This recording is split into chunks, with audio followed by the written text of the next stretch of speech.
Assalamualaikum warahmatullahi wabarakatuh. Alhamdulillahi rabbil alamin. Wassalatu wassalamu ala ashrafil mursalin Nabiina wa maulana Muhammadin wa ala alihi wa sahbihi ajma'in.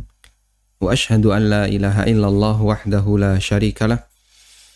Wa ashhadu anna Muhammadan abduhu wa rasuluh sallallahu alaihi wa ala alihi wa sahbihi wa sallama tasliman katsira, thumma amma ba'd.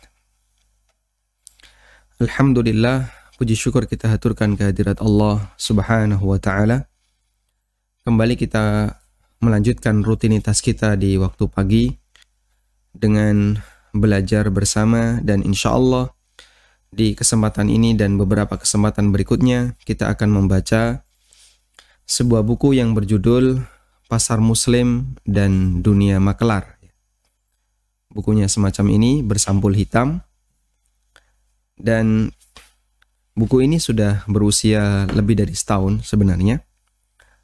Dan kita baru bedah belakangan karena dari sisi materi barangkali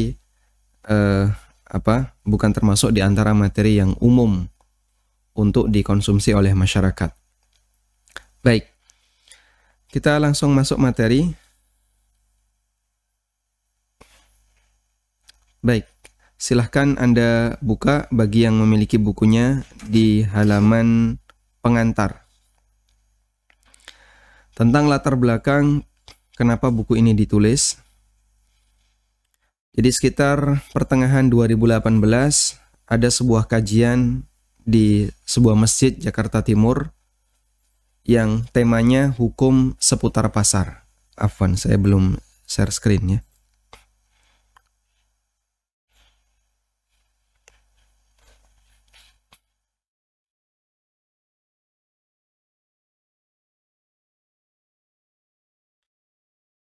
Baik, jadi sekitar pertengahan 2018 ada sebuah kajian di Jakarta Timur, saya lupa nama masjidnya, yang judulnya adalah hukum seputar pasar. Kemudian waktu itu kita buatkan ya semacam satu kesimpulan kajian. Lalu mengingat ini adalah tema baru yang belum pernah disampaikan, saya pun berusaha untuk mencari referensi tambahan dan akhirnya menemukan sebuah buku yang berjudul Ahkamus Suq, hukum seputar pasar. Kemudian kita berusaha untuk mempelajari buku ini, dan ternyata buku ini termasuk buku klasik sehingga ditulis dengan gaya tulisan klasik. Dan salah satu di antara ciri karya yang klasik adalah menyebutkan riwayat. Sehingga ketika penulis mau menyampaikan sebuah pernyataan, maka pernyataan itu berdasarkan riwayat. Haddatsana fulan bin fulan, qala haddatsana fulan bin fulan. Buku itu ditulis oleh Imam Yahya bin Umar Al-Kinani Al-Andalusi. Beliau ulama Malikiyah yang hidup antara tahun 213 sampai 289 Hijriah. Kemudian saya cari-cari buku yang semisal terkait masalah pasar, namun yang saya jumpai hanya artikel-artikel pendek terkait hukum seputar pasar. Sehingga muncul keinginan untuk membuat tulisan khusus membahas masalah pasar. Dan sebenarnya masalah pasar pernah menjadi tajuk majalah Pengusaha Muslim yang terbit sekitar Oktober 2012. Dan majalah ini atau edisi ini barangkali ada sebagian anggota KPMI yang memilikinya, namun secara umum masyarakat tidak begitu mengenal tentang edisi ini. Kemudian referensi lain yang juga mendorong saya untuk menulis buku ini adalah disertasi doktoral dari Universitas Ummul Qura, Mekah, yang berjudul Al-Fiqhul Iqtisadi lil Amiril Mu'minin Umar bin Khattab radhiyallahu anhu. Fikih masalah ekonomi dari kebijakan Amirul Mukminin Umar bin Khattab radhiyallahu anhu. Buku ini sangat detail menyebutkan kebijakan Umar dalam masalah perekonomian, termasuk diantaranya adalah kebijakan dalam masalah pasar. Selanjutnya saya memohon kepada Allah Subhanahu wa ta'ala, semoga buku ini memberikan manfaat bagi kaum muslimin dan semoga Allah menjadikan sebagai amal soleh bagi penulisnya dan yang menyebarkannya.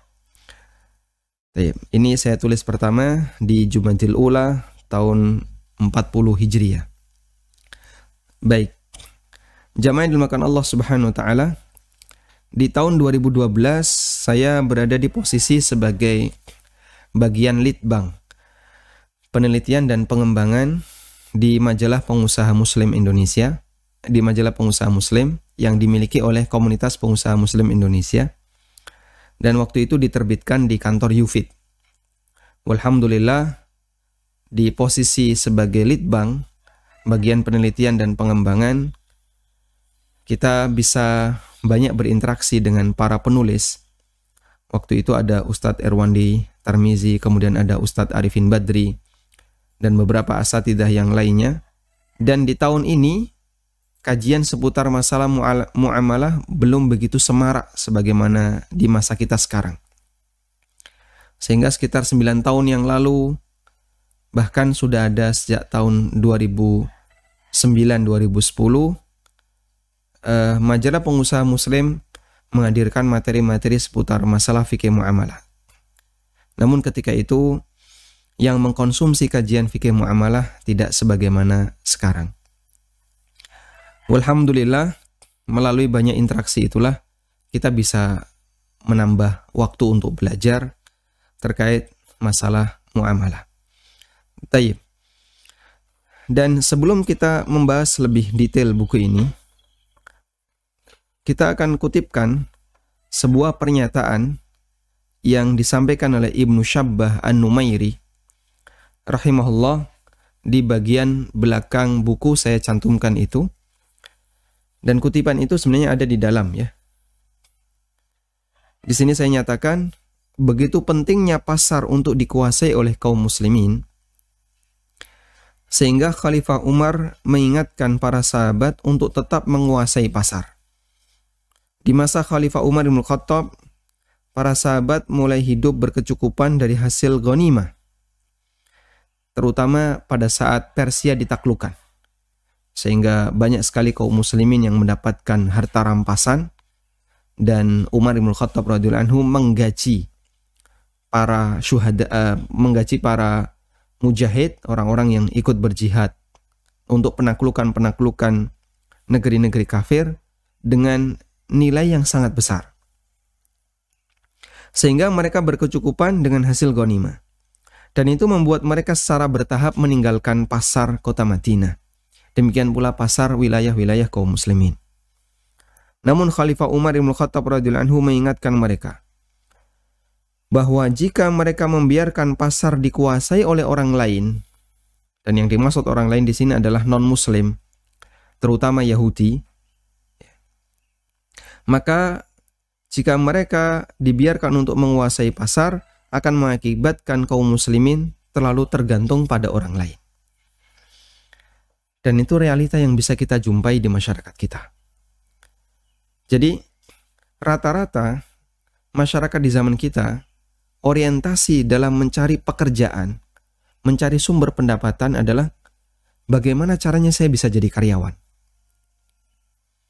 Sehingga kampus yang dia mendidik ribuan, bahkan kalau semua kampus di Indonesia bisa jutaan mahasiswa, rata-rata yang kemudian nanti akan keluar dari kampus adalah orang yang punya pemikiran bagaimana saya bisa diterima di perusahaan A, perusahaan B, perusahaan C. Sehingga mereka lebih nyaman ketika jadi karyawan, lebih nyaman ketika dia bisa bekerja kepada orang lain. Sementara pemilik perusahaan itu rata-rata adalah orang asing, non-muslim, dan orang-orang yang dia bukan penduduk Indonesia. Terutama yang diincar adalah perusahaan-perusahaan asing terutama. Bisa bekerja di Chevron, atau di Total, atau di mana lagi misalnya, di perusahaan, di Epson, termasuk juga di perusahaan-perusahaan manufaktur. Ya. Dan rata-rata itu milik asing. Siapa karyawannya? Karyawannya adalah warga negara Indonesia yang mereka belajar di lembaga pendidikan diselenggarakan oleh pemerintah. Sehingga kan ibaratnya begini, kita menyediakan apa yang dibutuhkan oleh orang asing ketika mereka membuka unit usaha di Indonesia. Dan bagi warga Indonesia, bagi teman-teman yang belajar di dunia kuliah, maupun yang di STM, SMK, dan seterusnya, itu kan disiapkan untuk sebagai tenaga praktis. Pokoknya yang penting, kamu begitu lulus, diterima kerja. Bahkan itu jadi pengumuman untuk andalan iklan ya. Ketika sebuah perguruan tinggi swasta, mereka mengiklankan kampusnya. Lulus langsung diterima. Lulus langsung diterima. Sehingga nggak ada bayangan kalau nanti mereka akan diupayakan untuk menjadi seorang entrepreneur, diupayakan untuk menjadi seorang pengusaha yang dia bisa bersaing di pasar global. Rata-rata tidak demikian. Tapi rata-rata nanti kalau lulus kamu diterima di sini, kamu diterima di sini. Bahkan menyebutkan pengalaman-pengalaman para alumninya, yang ini diterima di perusahaan A, di perusahaan B, di perusahaan C. Kita ngasih umpan. Ini ibarat feed, sebuah umpan. Umpan bagi pengusaha-pengusaha asing. Akhirnya yang terjadi, pasar global di negara kita dominan dikuasai oleh non-muslim, dominan dikuasai oleh warga asing, dominan dikuasai oleh orang lain. Jarang kemudian warga Indonesia yang ketika dia kuliah, dia berorientasi gimana caranya begitu lulus dia bisa membuat sebuah perusahaan. Gimana caranya ketika lulus dia bisa membuat sebuah unit usaha. Jarang sekali. Bahkan kita bisa perhatikan ya, kampus yang segede itu lengkap dengan aneka jurusan, dan itu semuanya jurusan dunia. Ya. Anggaplah misalnya saya ambil contoh UGM, Fakultas Teknik, Fakultas Ekonomi.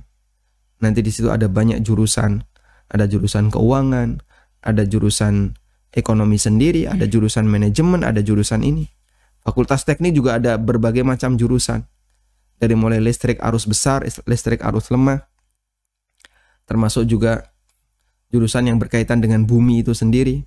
Ada geodesi, ada geologi.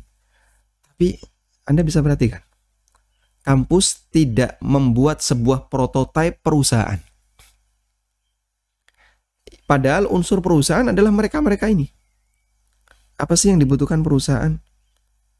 Oh, bagian unit produksi butuh orang teknik mesin, butuh perancang, butuh ini.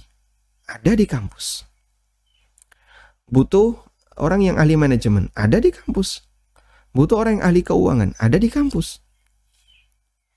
Tapi nggak ada ceritanya kampus membuat prototipe perusahaan ideal yang melibatkan sekian banyak unsur yang mereka pelajari dalam sebuah unit atau lembaga pendidikan ini. Saya tidak mengatakan kalau kampus kita gagal ya dalam membuat prototipe perusahaan. Tapi mungkin memang ini sudah menjadi core bisnis masing-masing.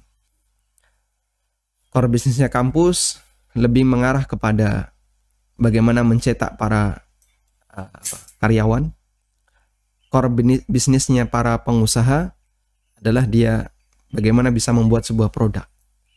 Cuman tadi kembali kepada prinsip yang disampaikan oleh Umar bin Khattab radhiyallahu anhu. Kalau orang itu sudah merasa cukup hanya dengan penghasilan bulanan, sudahlah, yang penting pokoknya kamu sudah nyaman, sudah dapat gaji dari negara, jadi PNS atau jadi aparat negara. Yang penting pokoknya dia sudah berada di zona nyaman, gak usah mikir jauh-jauh jadi pengusaha. Efeknya pasar global dikuasai oleh orang lain. Dan itu kebijakan yang diberikan oleh Umar bin Khattab radhiyallahu anhu agar sahabat yang sebelumnya punya aktivitas di pasar mempertahankan itu. Sehingga kaum muslimin tidak kemudian terlalu membutuhkan pada orang lain. Walhamdulillah. Baik, selanjutnya saya ajak Anda untuk melihat daftar isi dari buku ini. Karena salah satu di antara metodologi dalam membaca buku adalah pertama, baca muqaddimah. Karena dengan membaca muqaddimah dan pengantar, kita akan bisa mengetahui latar belakang sebuah karya. Kenapa buku itu ditulis. Dan kadang di sebuah muqaddimah, penulis juga menyebutkan misalnya catatan umum terkait buku ini. Selanjutnya, silahkan Anda baca daftar isi. Dengan membaca daftar isi, maka kita akan tahu peta buku. Oh, buku ini kurang lebih arah pembahasannya seperti ini. Kita coba lihat daftar isi. Di bagian pertama saya membahas tentang pasar di masa silam. Pasar di masa Rasul SAW, di zaman para ulama, kemudian termasuk juga pasar di masa jahiliyah, termasuk juga pasar Muslim Madinah. Tapi di sini hanya berdasarkan cuplikan-cuplikan kecil, karena kita tidak memiliki data yang cukup banyak terkait pasar-pasar di masa silam. Tanya. Kemudian berikutnya kita bahas tentang pasar dan sisi akidah. Nah, di sini karena ada beberapa hadis yang memuat tentang kata pasar yang berkaitan dengan keyakinan dan akidah, maka saya kutipkan di sini. Pertama adalah kaitannya antara pasar dengan tanda akhir zaman, di mana Nabi SAW pernah menyebutkan salah satu di antara tanda akhir zaman adalah wa tataqarabul aswaq. Pasar itu menjadi berdekatan. Artinya ada banyak pasar di akhir zaman. Nah, kemudian apa makna banyak pasar sebagai tanda kiamat itu? Insya Allah kita akan bahas. Kemudian juga kaitannya dengan masalah balasan ketika di akhirat, di mana Allah Subhanahu wa Ta'ala menyediakan pasar bagi penduduk surga. Insya Allah kita akan bahas apa manfaat adanya pasar di surga. Selanjutnya kita akan bahas aneka ibadah yang dilakukan di pasar. Pertama adalah ibadah yang dianjurkan untuk dilakukan di pasar, seperti doa ketika masuk pasar. Selanjutnya adalah aneka ibadah ketika dilakukan di pasar, seperti sholat wajib, sholat jamaah, kajian, dan seterusnya. Dan termasuk juga saya menyinggung ada sebagian ulama yang melarang membaca Al-Quran di pasar, meskipun ada sebagian yang membolehkan. Dan khilaf itu kita bahas di bagian dilarang membaca Al-Quran di pasar. Berikutnya kita beralih ke adab pasar. Adab pasar pertama terkait wajibnya belajar hukum ketika orang mau berdagang di pasar, terutama hukum dalam muamalah. Karena seperti yang kita kenal dalam riwayat yang ma'ruf, Umar bin Khattab radhiyallahu anhu, beliau pernah inspeksi ke pasar. Lalu beliau bertanya kepada para pedagang yang ada di pasar. Siapa yang bisa menjawab pertanyaan Umar, diizinkan untuk tetap berdagang. Yang tidak bisa jawab, diapain? Diusir dari pasar. Artinya, kalau kita anggap itu sebagai standar pasar yang ideal, maka seharusnya para pelaku pasar adalah orang yang paham tentang fikih muamalah, paham tentang pasar, fikih pasar. Agar andaikan Umar bin Khattab radhiyallahu anhu masih hidup di zaman kita, kita tidak termasuk orang yang diusir ketika kita berdagang di situ. Tayyib. Mungkin situasi seperti ini tidak ada di zaman kita. Namun itu dipertahankan oleh para khalifah sampai di zaman Imam Malik bin Anas. Sehingga disebutkan dalam riwayat di pasar Madinah, Imam Malik radhiyallahu anhu pernah diminta oleh gubernur Madinah untuk memberikan untuk ngetes ya para pedagang di pasar. Nanti siapa yang dia bisa menjawab pertanyaan Imam Malik diizinkan, kalau tidak diusir dari pasar. Dan di zaman kita kondisi seperti ini tidak begitu dikembangkan. Ada salah satu BMT yang BMT itu meminta saya untuk menyampaikan materi fikih jual beli di pasar Blok M. Dan informasi dari panitia, beliau mengundang para pedagang yang ada di bawahnya. Silakan datang, nanti ada 3 kali pertemuan, 3 sesi, dan ada ujian di akhir. Jadi maksud panitia, biar para pengusaha itu bisa mendapatkan pencerahan tentang hukum-hukum seputar masalah fikih muamalah. Namun Masya Allah, yang datang cuma 1 atau cuma 2 sekitar itu. Yang lainnya orang luar, yang dia bukan pedagang di situ. Jadi memang ketertarikan masyarakat untuk belajar tentang ini di ranah masyarakat umum itu masih sangat minim.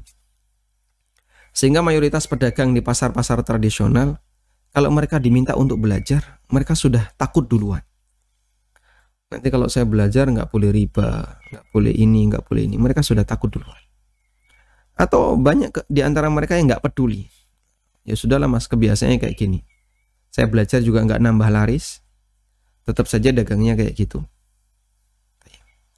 Maka kita berharap semoga kesadaran semacam ini semakin banyak, sehingga memperkecil potensi masuknya harta haram di tengah kaum muslimin. Selanjutnya, 10 adab ketika di pasar. Saya sebutkan beberapa adab yang perlu diperhatikan. Kemudian mengenal khiyar majlis di pasar. Apa batasan khiyar majlis? Apakah begitu penjual dan pembeli berpisah? Ataukah selama keduanya masih di lingkungan pasar? Dan hikmah kenapa ada khiyar majlis? Selanjutnya yang bagian terakhir adalah pasar pagi lebih berkah. Di sini kita kasih penekanan bahwa Anda kalau berdagang, berbisnis, memilih waktu pagi secara umum lebih mendatangkan keberkahan dibandingkan dengan waktu-waktu yang lain. Karena doa Nabi SAW, Allahumma barik ummati fi bukuriha. Ya Allah, berkailah umatku di waktu paginya. Selanjutnya kita akan bahas tentang keributan sekitar pasar.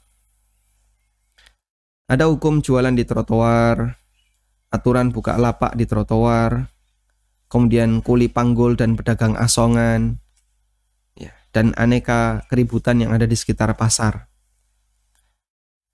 Tayyib, apa batasan yang boleh, apa batasan yang tidak boleh? Selanjutnya adalah masalah parkir kendaraan. Ada parkir gratis, sewa lahan parkir, dan seterusnya. Termasuk parkir liar dan konsekuensi akad untuk parkir di tempat umum. Karena ini sering jadi masalah, apalagi kalau ada kehilangan barang. Tayyib. Berikutnya kita akan bahas tentang pasar loak.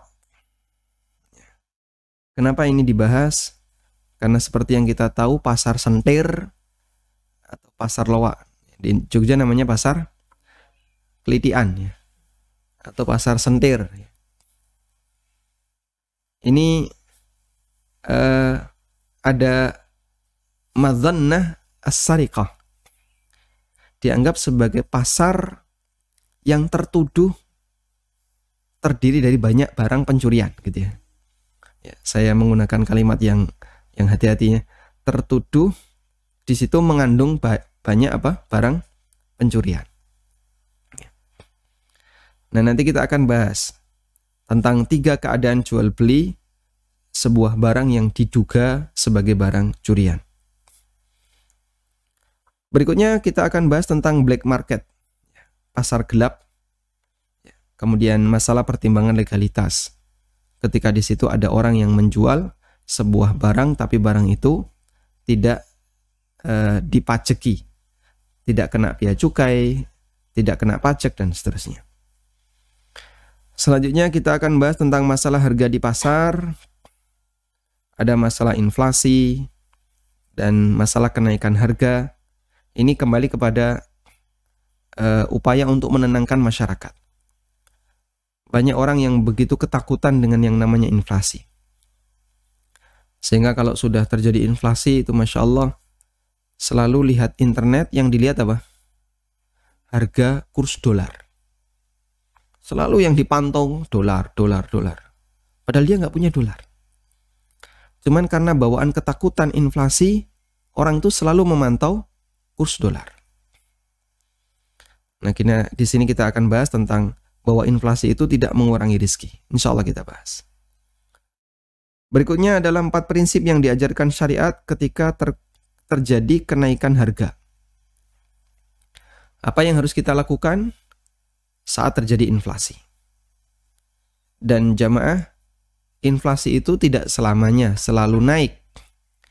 Terkadang Allah takdirkan dia turun dan turunnya drastis. Dulu pernah sangat mahal, sekarang jadi sangat murah. Dan itu menunjukkan bahwasanya ya Allah berkehendak untuk mengatur sebagaimana yang dia kehendaki, mengatur ekonomi masyarakat, sehingga kita jangan sampai punya bayangan barang itu selalu naik harganya. Ternyata sebenarnya hakikatnya tidak seperti itu. Insya Allah nanti kita akan bahas. Berikutnya kita akan bahas tentang masalah at-tas'ir, yaitu menetapkan harga. Ada HET ya, harga eceran tertinggi dan harga eceran terendah. Ada nggak? Ada ya? Ada. Saya punya produk, kamu tidak boleh jual barang saya di bawah 100.000. Tidak boleh di atas 150. Apa hukum HET semacam ini? Kemudian kita kasih rincian at-tas'ir dalam kondisi normal, at-tas'ir dalam kondisi tidak normal. Terutama yang ditetapkan oleh pemerintah. Pemerintah menetapkan harga seperti BBM. Nggak bisa naik, nggak bisa turun. Kemudian apa lagi? Gas, ya, tabung gas, dan aneka kebutuhan umum yang diatur oleh pemerintah. Berikutnya dilarang menjual di atas harga pasar, agar tidak terjadi pementungan. Seperti kasus warung lele, warung pecel lele yang ada di Malioboro, nasinya berapa? 200.000, lalapannya 100.000, lelenya 300.000, total satu porsi 1 juta. Nah, itu konsumennya dipentung. Seperti itu kita akan bahas di sini. Dilarang menjual di atas harga pasar. Dan bolehkah mengambil untung lebih dari 100%? Kita bahas di bagian tentang antara harga pasar dengan keuntungan. Lalu termasuk juga banting-bantingan harga, menjual di bawah harga pasar. Kapan itu diperbolehkan dan kapan itu dilarang. Berikutnya kita akan bahas aneka pelanggaran di pasar, seperti menimbun barang, ihtikar, ya. Kemudian memborong sebelum pedagang datang di pasar, dan menjual barang atau dilarang menjualkan barang pedagang kampung. Nabi SAW mengatakan la yabi hadirun libadin. Orang kota nggak boleh menjualkan barang milik orang desa. Insya Allah kita akan bahas di sini. Termasuk juga masalah khiyar ghaban, yaitu khiyar karena pembodohan. Nanti kita akan bahas di bagian pelanggaran-pelanggaran yang terjadi di pasar. Berikutnya adalah antara pemerintah dan pasar. Di sini ada 3 peran yang seharusnya dilakukan: peran edukasi, regulasi, dan supervisi. Dan itulah idealnya yang dilakukan oleh pemerintah. Untuk saat ini, yang barangkali cukup menonjol adalah di peran regulasi dan juga peran supervisi untuk pentera ukuran timbangan. Ada salah satu kawan kuliah saya, dulu pernah satu kelas, satu angkatan, yang beliau jadi PNS di lembaga pentera meteran, timbangan, meteran, dan seterusnya. Sehingga dia kadang keliling pasar melakukan kalibrasi untuk timbangan-timbangan yang ada di pasar. Walhamdulillah, itu bagian dari peran supervisi yang dilakukan oleh pemerintah agar memperkecil potensi penipuan yang ada di pasar Indonesia. Cuman bagian yang pertama ini barangkali kurang begitu berjalan dengan baik, sehingga jarang kita jumpai ada misalnya pendidikan yang memadai terkait masalah terutama fikih muamalah ya, yang kemudian diajarkan kepada para pedagang lokal. Nah, di bagian berikutnya kita baru menyebutkan kebijakan Umar terhadap pasar. Kebijakan Umar bin Khattab radhiyallahu anhu terhadap pasar. Dan di sini kita sebutkan beberapa poin kebijakan Umar bin Khattab radhiyallahu anhu. Saya bukakan di halaman 245.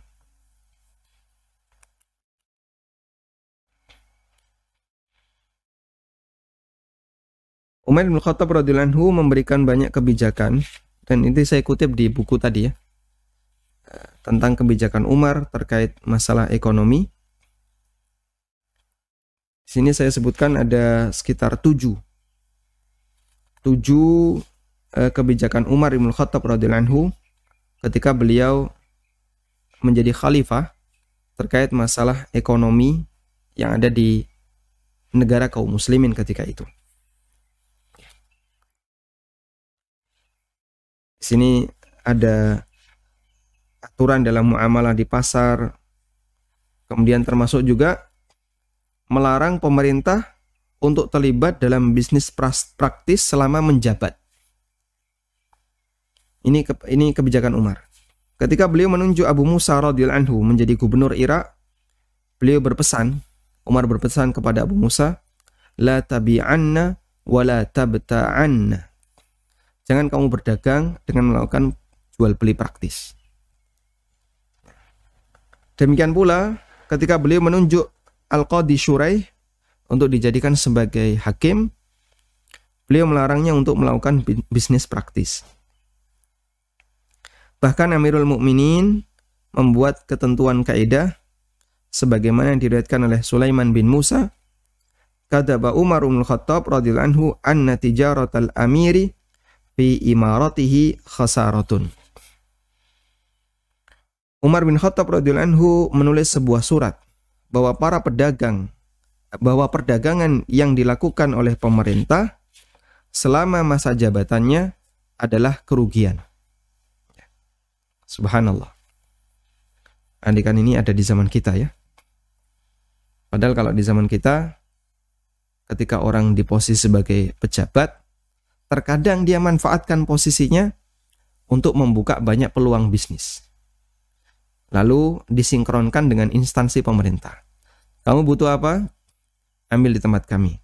Butuh apa? Nanti kami yang jadi suppliernya. Bahkan kadang ada pejabat yang dia punya gedung, ya, punya apartemen atau gedung. Kemudian dia syaratkan, lembaga A, instansi B harus nyewa gedung saya. Tinggal di sini, sewa. Dia dapat pemasukan. Sehingga dia melakukan bisnis praktis. Andaikan orang seperti ini hidup di zaman Umar, pasti dilarang oleh Umar bin Khattab radhiyallahu anhu. Dan kita mengakui bahwa negara yang dipimpin oleh Umar dijadikan sebagai standar ideal salah satunya. Sehingga kenapa kita mengutip kebijakan beliau? Ya, karena kita sepakat. Beliau adalah seorang sosok pemimpin yang ideal. Dan negara yang dipimpin oleh beliau radhiyallahu anhu bisa dijadikan sebagai salah satu standar untuk mengaca seperti inilah kebijakan yang ideal. Kemudian baru kita beralih ke dunia makelar. Jadi aslinya buku ini berisi 2 materi. Pertama terkait pasar muslim dan yang kedua terkait dunia makelar. Jadi sebenarnya terdiri dari 2 materi. Di bagian makelar kita bahas terlebih dahulu tentang masalah atau tentang dalil-dalil seputar makelaran. Anda yang berprofesi sebagai RCTI ya, rombongan Calo Tanah Indonesia, gak usah khawatir karena sebenarnya profesi ini ternyata disinggung dalam dalil. Kemudian kita mengenal akad ijarah dan akad ju'alah, yang itu adalah pendekatan untuk akad makelaran. Makelaran itu lebih dekat ke akad mana? Ijarah atau ju'alah? Nanti kita akan bahas itu insya Allah. Lalu beberapa kasus yang terjadi pada praktek makelaran. Ada bentuk makelar menaikkan harga tanpa izin pemilik. Makelar mendapatkan fee dari kedua belah pihak. Kemudian juga bolehkah upah makelar dimasukkan ke dalam harga barang sehingga harga barang dinaikkan karena nanti ada upah makelar. Termasuk juga bolehkah makelar dimakelarkan. Nah, wallahu ta'ala alam. Walhamdulillahirabbil alamin. Itu sekilas tentang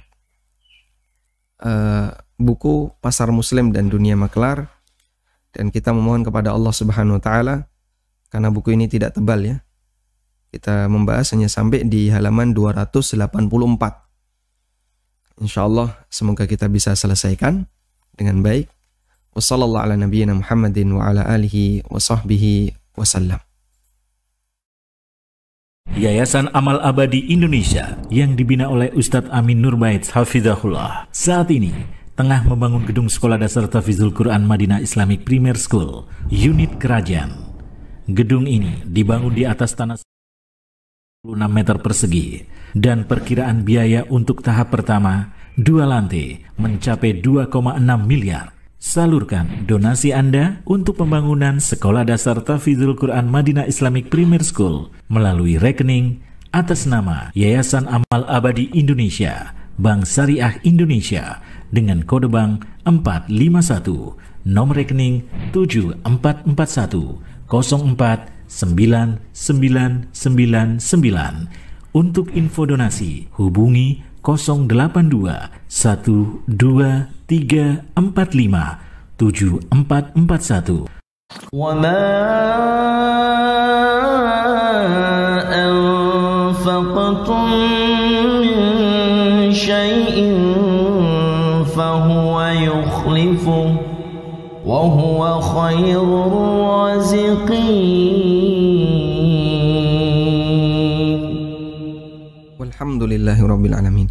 Selanjutnya kami persilahkan bagi Anda yang mau bergabung. Bismillah. Silakan. Assalamualaikum warahmatullahi wabarakatuh. Waalaikumsalam warahmatullahi wabarakatuh. Barakallahu fiik, Ustaz. Ana mau nanya, Ana ada toko. Kadang orang beli helmnya ketinggalan di toko. Nah, itu Yang ketinggalan, Ustaz? yang ketinggalan? Ya, kenapa, Ustaz? Helm. Helmnya rata-rata helm-helm bagus. Nah, biasa saya anak tunggu sampai beberapa hari itu nggak ada yang datang ngambil, Ustaz. Kadang anak tunggu, ada kemarin sampai setahun nggak ada orang yang datang ambil. Jadi suami anak jual, tapi mungkin dia jual terus hasilnya itu dimasukkan ke masjid. Terus mungkin diniatkan untuk orang yang punya. Nah, bagaimana ini ada lagi kemarin helmnya ketinggalan, Ustaz. Ana bingung harus diapain ya, Ustaz. Apakah harus nunggu lagi setahun terus dijual lagi? Mohon penjelasannya, Ustaz. Masya Allah. Syukron, jazakallahu khairan. Assalamualaikum warahmatullahi wabarakatuh. Waalaikumsalam warahmatullahi wabarakatuh. Masya Allah. Tayyib. Selama ini yang ketinggalan helm ya, bukan dompet ya. Bagaimana kalau ada orang yang ketinggalan barangnya di tempat kita? Ada satu riwayat yang bisa kita jadikan sebagai acuan dalam masalah ini, yaitu riwayat Ibnu Mas'ud radhiyallahu anhu. Pertama, yang kita pahami bahwa ketika ada orang ketinggalan barangnya di tempat kita, itu bukan atas kehendak kita dan bukan pula atas kehendak pemiliknya. Karena ini terjadi disebabkan karena lupa. Dan perbuatan orang yang lupa itu tidak teranggap. Artinya, ketika itu di luar kehendak kita, berarti kita tidak termasuk orang yang dolim, karena saya tidak mengambil harta orang lain. Satu itu ya. Saya tidak mengambil harta itu dengan sengaja, sehingga ketika ada orang yang beli, kita nggak sengaja, tidak secara sengaja memasukkan helm itu, disembunyikan, biar nanti jadi ketinggalan. Bukan. Tidak kita lakukan itu. di luar kehendak kita. Artinya kita tidak dianggap sebagai orang yang dolim karena kita tidak mengambil harta orang lain. Satu. Yang kedua juga bukan kehendak pemiliknya, karena dia lupa. Dan perbuatan orang yang lupa tidak teranggap. Konsekuensinya berarti helm itu bukan barang yang dihibahkan ke kita. Sehingga tidak ada indikasi, jangan-jangan ini dikasihkan ke saya atau dihibahkan ke saya. Nggak ada indikasi itu. Namanya helm, orang butuh helm, apalagi dia dalam perjalanan. Cuman karena orangnya lupa, ketinggalan. Baik. Nah, karena itulah posisi barang ini statusnya sebagai barang amanah. Statusnya sebagai barang amanah. Sehingga Anda mendapatkan amanah untuk menjaga barang itu, dan jika pemiliknya datang, maka silakan Anda kembalikan. Sama sebagaimana luqata, barang temuan. Cuman sisi perbedaannya adalah kalau luqata kita sama sekali tidak tahu siapa pemiliknya. Kalau helm ketinggalan mungkin kita tahu pemiliknya. Dan mungkin kita tidak tahu. Nah, kalau kita tahu, segera dikembalikan. Kalau sama sekali tidak tahu, Anda jaga dengan dikasih pengumuman misalnya, kemarin ketinggalan helm di sini. Tapi jangan disebut cirinya ya. Nah, nanti kalau ada orang yang ngaku, saya kemarin ketinggalan helmnya di sini. Warnanya apa? Putih. Oh, yang ketinggalan hitam kok putih. Berarti bukan. Sehingga Anda cukup umumkan tersedia helm ketinggalan. Salah nggak itu kalimatnya? Atau gimana? Jadi, helm ketinggalan tersedia di sini misalnya ya. Bukan untuk dibeli maksudnya. Agar orang yang merasa ketinggalan bisa mampir ke situ dan Anda tidak perlu menyebutkan cirinya. Nah, nanti kalau sampai dalam batas tertentu ternyata tidak ada yang ngambil, bolehkah dilakukan seperti tadi? Dijual, lalu nilainya disedekahkan untuk kepentingan sosial, masjid atau yang lainnya. Ini yang tadi saya maksud. Ada riwayat dari Ibnu Mas'ud radhiyallahu anhu. Ibnu Mas'ud membeli barang di pasar. Lalu beliau bawa barang itu ke rumah untuk ngambil duit. Barangnya sambil dibawa. Setelah dapat duit ngambil duit di rumah, beliau balik lagi ke pasar. Ternyata penjualnya sudah pergi. Ditunggu oleh Ibnu Mas'ud kok nggak datang-datang, dicari-cari nggak ketemu. Akhirnya oleh Ibnu Mas'ud beliau pulang. Dan uang itu tetap dibawa. Dijaga, barangkali nanti bisa ketemu kembali pedagangnya. Sampai sekian waktu ternyata beliau tidak ketemu dengan pedagangnya. Tidak ketemu dengan penjualnya. Hingga akhirnya Ibnu Mas'ud merasa, ini nanti kalau saya jaga terlalu lama saya keberatan.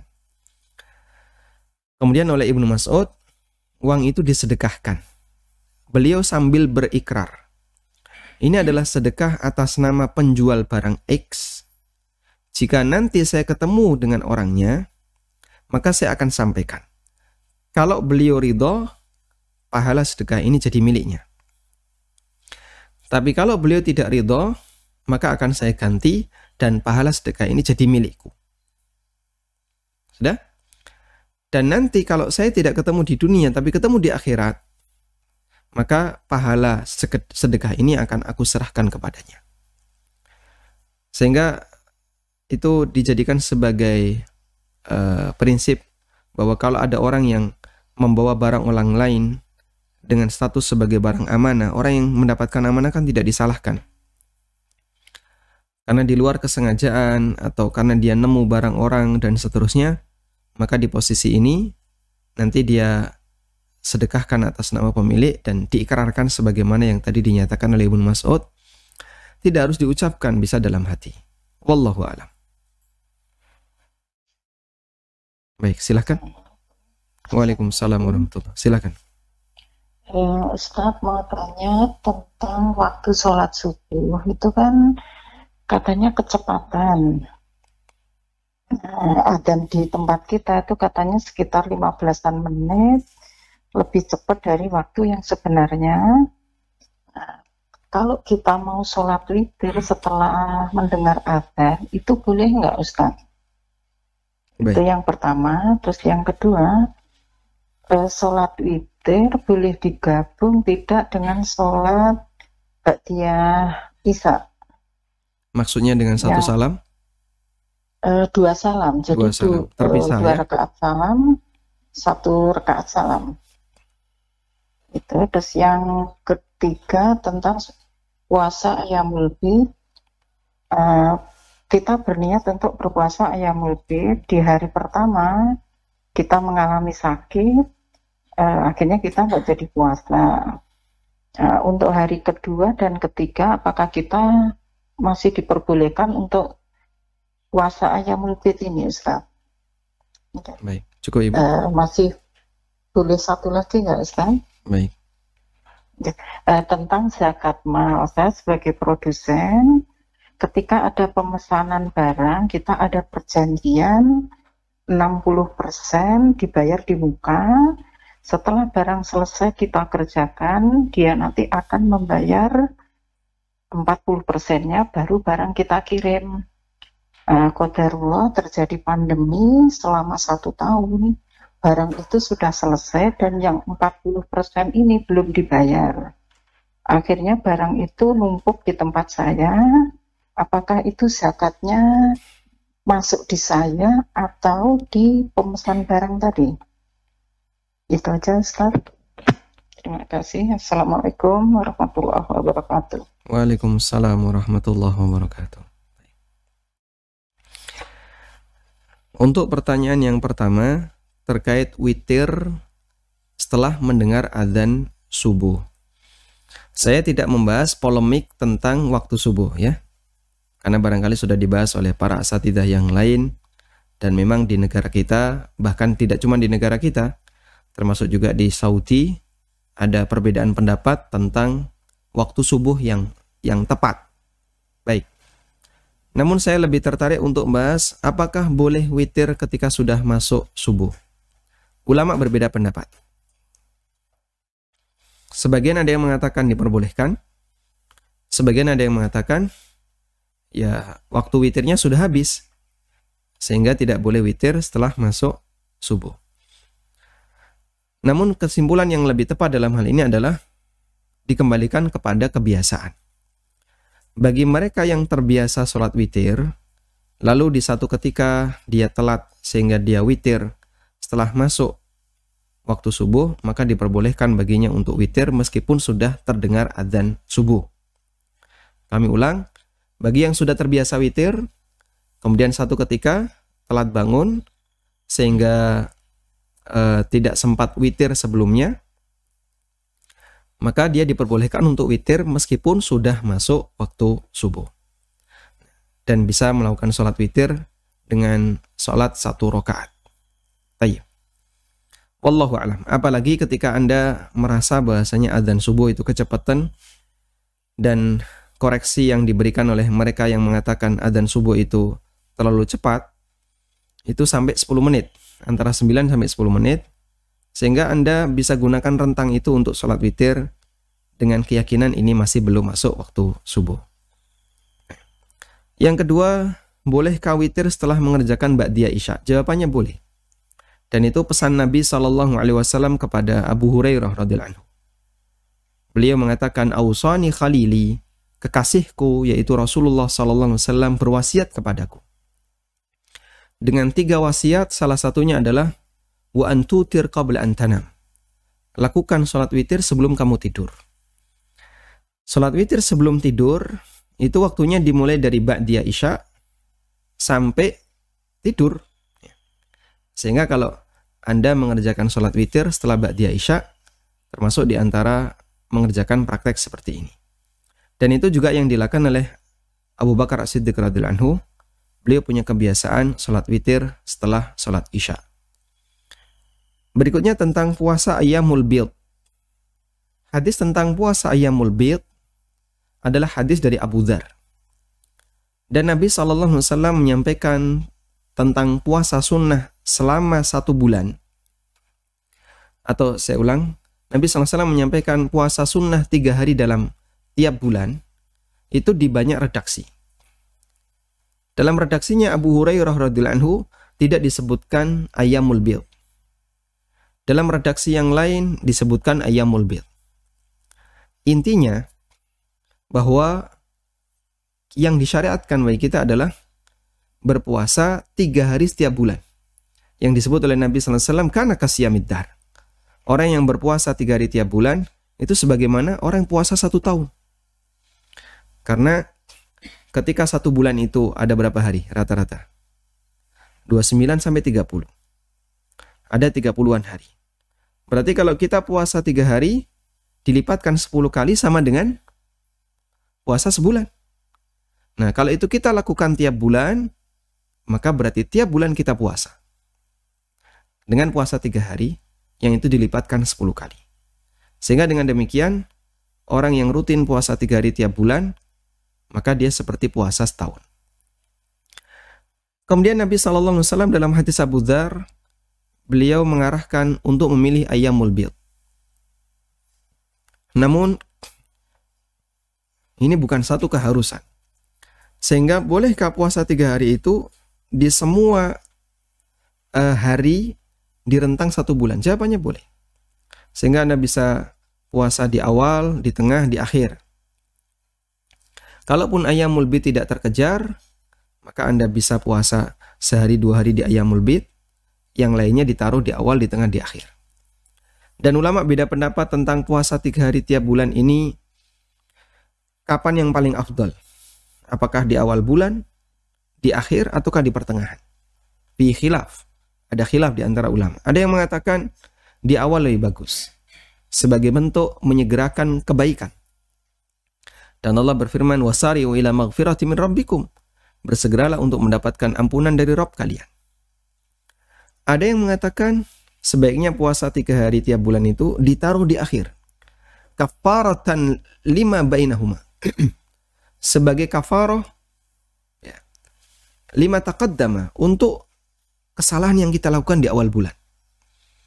Sehingga kita banyak melakukan dosa dari mulai awal bulan, lalu di akhir bulan kita tutupi dengan puasa. Dengan harapan semoga puasa ini jadi kafarah untuk dosa-dosa yang kita kerjakan sebelumnya. Ada yang mengatakan di pertengahan, di ayyamul bid, agar sesuai dengan saran yang diberikan kepada Abu Dzar radhiyallahu anhu. Wa ala kullin, intinya puasa sunnah 3 hari tiap bulan itu rentangnya bebas, hanya saja ulama beda pendapat tentang masalah mana yang lebih afdal. Kemudian bagian yang terakhir adalah zakat mal untuk produk istisna yang tadi Anda sampaikan.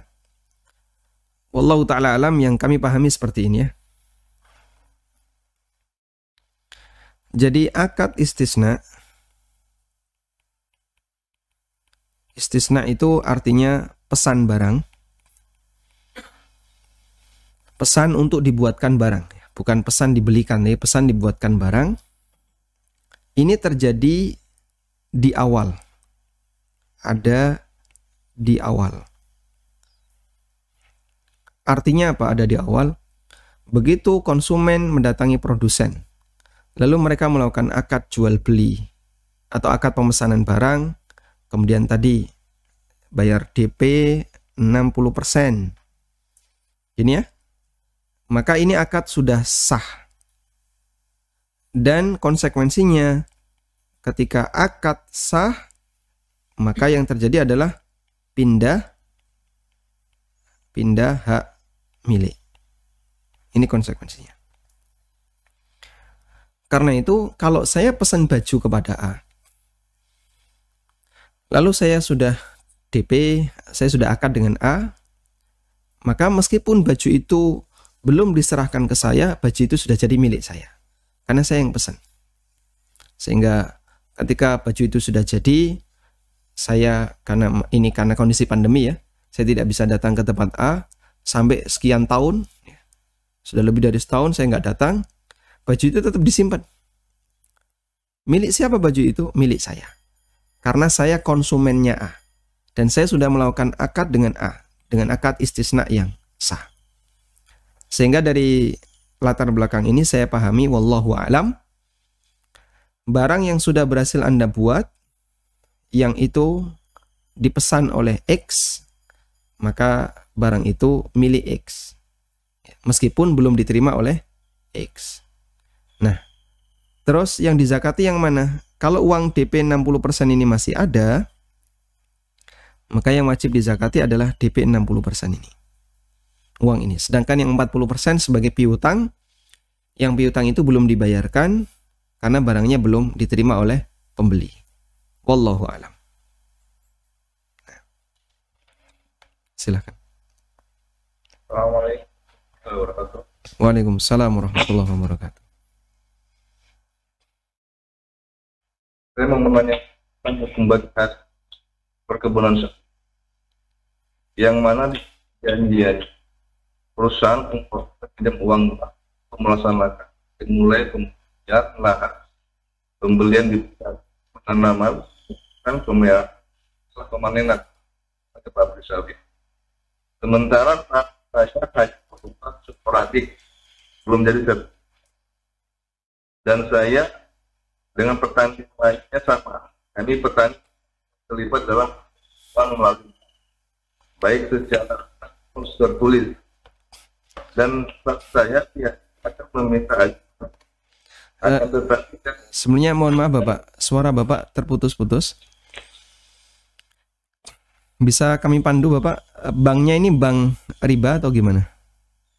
banknya tidak dikasih tahu sama Banknya tidak dikasih tahu sama perusahaan. perusahaan. Bapak di perusahaan sebagai apa? Saya hanya petani, Pak. Petani. Iya, Berarti karyawan ya? bukan petani yang Petani yang mempunyai lahan. mempunyai lahan yang nanti akan dijual ke perusahaan. Enggak, jadi perusahaan mengelola kebun privat. Baik, baik. Perusahaan yang dia, nah saya paham ya. Berarti perusahaan ngasih bibit, kemudian termasuk biaya pembesaran, nanti Bapak yang mengerjakan. Enggak, jadi kami petani hanya menerima setiap bulan. Menerima setiap bulan. Iya, Tan. Jadi bagian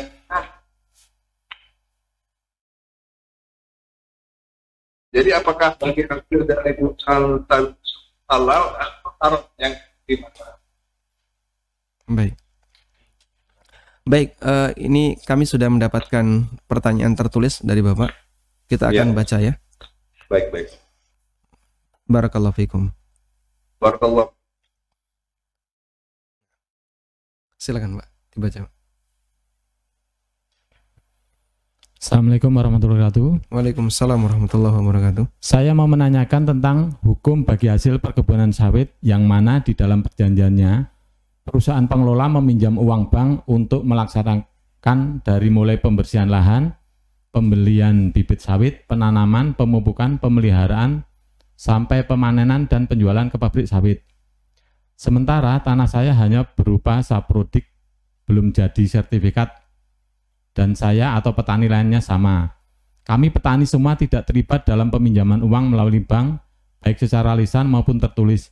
Dan setahu saya, pihak bank akan meminta agunan. Akan tetapi, kami dari pihak petani tidak ada penyerahan surat bukti kepemilikan tanah atau diminta oleh pihak perusahaan maupun bank. Yang saya tanyakan, apakah bagi hasil dari perusahaan sawit tersebut halal bagi saya ataukah haram? Kalau haram, mohon solusinya. Perjanjian bagi hasil selama 30 tahun. Syukron, jazakallahu khairan, Ustaz. Berarti pemilik lahan ini hanya beliau sama sekali tidak turut mengelola ya. Baik, saya coba gunakan pendekatan ini ya. Jadi yang saya pahami di situ dilakukan muzaraah. Saya tidak tahu makna saprodik tadi apa? lahan, coba di bagian mana tadi? Saprodik, sporadik. Baik. Tanah saya hanya berupa sporadik. Saya nggak ngerti ya makna itu. Artinya begini, selama lahan itu memang hak milik Bapak, terlepas apakah sudah ada sertifikat ataukah tidak, berarti sah untuk dilibatkan dalam sebuah unit usaha. Satu gitu. Tapi kalau lahan yang sporadik itu belum menjadi hak milik resmi kita, tapi masih milik negara misalnya, atau intinya belum sah menjadi milik kita, berarti sebenarnya kita tidak berhak untuk menerima apapun karena itu bukan milik kita, tapi itu milik negara. Nah, saya tidak tahu Bapak yang bisa menimbang apakah itu sudah menjadi hak Bapak ataukah belum. Intinya tanah sporadik itu milik siapa? Satu itu dulu. Kalau Bapak bisa pastikan itu adalah milik Bapak, kemudian Bapak diajak oleh pihak perusahaan untuk melakukan kerjasama. Kalau dari skema kerjasamanya, ini PT A, ini pemilik lahan, ya, di mana pemilik lahan ini hanya menyediakan lahan, sama sekali tidak ikut mengelola. PT A ini yang mengelola. PT A yang mengelola. Sudah? Dana dari PT A itu bermacam-macam, termasuk diantaranya adalah dari bank. Baik. Dan pemilik lahan sama sekali tidak ikut campur dalam penyediaan dana yang diberikan oleh pihak bank ke PT A. Yang saya pahami, jika skemanya murni seperti ini, di mana posisi pemilik lahan hanya menyediakan lahan, hanya ini saja. Sudah, terserah, silakan dikelola. Nanti kita bagi hasil. Lahan dikasih jatah sekian, sehingga nanti ada 2 gitu ya. Hasil, ini lahan, ini kelola. Misalnya lahan dikasih jatah 20% dari hasil, kelolanya 80%. Nah, pengelola yang merupakan PT A, ketika mengelola lahan itu, dia menggunakan dana bank atau menggunakan dana-dana yang lainnya. Tapi karena pemilik lahan sama sekali tidak ikut campur, insya Allah model seperti ini boleh. Insya Allah diperbolehkan, dan kita tidak bertanggung jawab atas kesalahan yang dilakukan oleh orang lain ketika kita tidak terlibat dalam kesalahan itu. Wallahu a'lam. Namun sekali lagi pastikan apakah lahan sporadik itu sudah menjadi hak milik petani ataukah belum. Kalau sudah jadi hak milik, lalu dilibatkan dalam akad seperti ini, insya Allah tidak masalah, dan petani berhak mendapatkan bagi hasil sesuai yang disepakati. Wallahu a'lam. Baik, silahkan. Assalamualaikum, Ustaz. Waalaikumsalam warahmatullahi wabarakatuh. Ini terkait dengan yang materi kemarin karena belum dapat kesempatan. Jadi pertanyaannya ini, Ustaz. Di musola tempat saya tinggal ini, hampir rata-rata imamnya itu orang-orang tua, Ustaz. Saya kan tinggal di dusun ya, di desa di Madiun. Nah, ini saat sholat ini imamnya ketika membacakan surat-surat itu di akhir surat, misalnya di walam yakul lahu kufuwan ahad, di matnya dipanjangin gitu, Ustaz. Setiap surat apapun, misalnya Rabbika fargob gitu. Nah, ini kan sedangkan saya kalau sholat di tempat lain itu agak jauh, masjid agak jauh, kemudian beberapa musola atau masjid yang sunnah juga sangat jauh. Nah, kemudian ada lagi imam yang satunya suaranya kecil dan kadang-kadang kebacaannya itu keliru. Dan imamnya itu muter itu saja, Ustaz. Nah, ini saya kan tinggalnya karena di sekitar situ, jadi bingung ini, Ustaz. Kalau sholat apakah saya harus pindah rumah atau bagaimana? Masya Allah. Kemudian Al-Fatihahnya imam, mohon maaf Bapak, kalau baca Al-Fatihah imam bagus ya? Benar. Imam ya saya kan juga masih kurang paham ininya, Ustaz, apa namanya panjang pendeknya, tapi ya setahu saya sih masih seperti itulah, Ustaz. kurang masih aja. Artinya kalau terjadi salah masih bisa ditoleransi. Mungkin Bapak bisa tanyakan ke teman-teman yang paham bacaan Fatihah, ada nggak salah yang mengubah makna? Baik, dilanjutkan Bapak. Oh, terputus. Baik, Masya Allah ya. Walam yakul lahu kufuwan ahad. Kemudian farghab, Allahu Akbar. Dan itu semuanya adalah kesalahan. Kalau Allahu Akbar bahaya nih. Karena bar ketika dipanjangkan, maka maknanya bukan lagi maha besar, tapi maknanya adalah beduk. Nah, kalau terjadi seperti ini, jika kesalahan yang dilakukan tidak sampai pada posisi rukun sholat seperti bacaan Fatihah, atau kesalahan ketika takbiratul ihram, insya Allah masih bisa ditoleransi, silakan Anda bertahan. Tapi kalau kesalahannya tidak bisa ditoleransi, ya mohon maaf, Bapak harus memberanikan diri untuk sholat di masjid yang lain yang bacaan Fatihahnya tidak mengalami kesalahan. Karena kesalahan dalam bacaan Fatihah, sementara Bapak bisa baca dengan bagus, ya, maka bisa membatalkan sholatnya makmum. Tapi jika kesalahannya tidak parah, dalam arti ada salah tapi tidak sampai mengubah makna, insya Allah masih bisa bertahan di situ. Wallahu ta'ala alam. Semoga apa yang kita pelajari ini bermanfaat, dan semoga Allah Ta'ala memberikan kita kekuatan untuk istiqamah dalam belajar. Wassallallahu ala nabiyyina Muhammadin wa ala alihi wa sahbihi wasallam. Wa akhiru da'wana anil hamdulillahi rabbil alamin. Subhanakallahumma wa bihamdika asyhadu an la ilaha illa anta astaghfiruka wa atubu ilaik. Wassalamualaikum warahmatullahi wabarakatuh.